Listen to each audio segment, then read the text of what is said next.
سنا ہے۔ اور اگر یوں ہو کہ زمین میں جتنے درخت ہیں سب کے سب قلم ہو اور سمندر کا تمام پانی سیاہی ہو اور اس کے بعد 7 سمندر اور سیاہی ہو جائیں تو اللہ کی باتیں یعنی اس کی صفتیں ختم نہ ہوں۔ بے شک اللہ غالب ہے، حکمت والا ہے۔ اللہ کو تمہارا پیدا کرنا اور جلا اٹھانا ایک شخص کے پیدا کرنے اور جلا اٹھانے کی طرح ہے۔ بے شک اللہ سننے والا ہے، دیکھنے والا ہے۔ کیا تم نے نہیں دیکھا کہ اللہ ہی رات کو دن میں داخل کرتا ہے اور دن کو رات میں داخل کرتا ہے، اور اسی نے سورج اور چاند کو کام میں لگا رکھا ہے، ہر ایک وقت مقرر تک چل رہا ہے، اور یہ کہ اللہ تمہارے سب اعمال سے خبردار ہے۔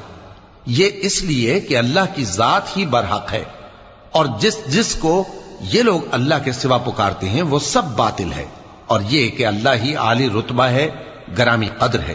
کیا تم نے نہیں دیکھا کہ اللہ ہی کی مہربانی